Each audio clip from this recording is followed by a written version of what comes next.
तर आलेले आहेत लेटेस्ट वोटिंग ट्रेंड आणि या वोटिंग ट्रेंडनुसार कोण आहे पाठी आणि कोण आहे पुढे जाणून घेऊया. नमस्कार मित्रांनो, माझं नाव तुषार आणि 7 स्टार मराठीमध्ये तुम्हा सगळ्यांचं पुन्हा एकदा स्वागत आहे. तर वोटिंग ट्रेंड जे आहेत ते मित्रांनो आपल्या हातात आलेले आहेत आणि या वोटिंग ट्रेंडमध्ये जे आहे ते सूरजने चांगलीच बाजी मारलेली दिसते, कारण कालच्यापेक्षा आज त्याला परत एकदा वोटिंग जास्त मिळताना दिसतंय.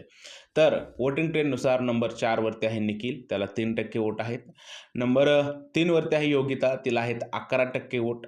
नंबर 2 वरती आहे अभिजित सावंत, त्याला आहेत 25% वोट. आणि नंबर 1 वरती राज्य करतोय सूरज चव्हाण, त्याला आहेत 61% वोट. मित्रांनो, काल जे आहे सूरजला 58% वोट होते, आज त्याला 3%ची वाढ झालेली आहे. म्हणजेच काय, अभिजितचे जे 27% होते त्यातील 2 आणि निखिलचे जे 4% होते त्यातील 1% वोट जे आहे तो सूरजकडे शिफ्ट झालेला आहे.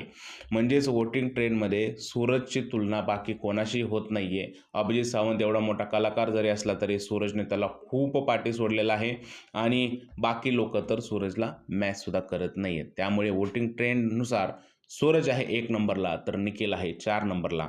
आणि या वोटिंग ट्रेंडचा अंदाज एकच लावला जातोय की निखिल जो आहे तो घराच्या बाहेर जाण्याची दाट शक्यता झाली आहे. तर मित्रांनो, असे आहेत लेटेस्ट वोटिंग ट्रेंड. एका गोष्टीसाठी मित्रांनो मनापासून सॉरी की आज फळ्यावरती वोटिंग ट्रेंड मी तुम्हाला सांगितले नाही आहेत. मी नेहमी फळ्यावरती वोटिंग ट्रेंड तुम्हाला सांगत असतो. थोडीशी आज घाई आहे. काय आहे, आज आहे सुट्टी आणि सुट्टी असल्यामुळे घरातील जी कामं एवढे दिवस बाकी आहेत ते कामं करायचे आहेत. त्यामुळे जो सेटअप लागला होता त्या सेटअपवरतीच व्हिडिओ बनवतोय. फळ्यावरती व्हिडिओ बनवायचे मला सेटअप चेंज करायला लागतो.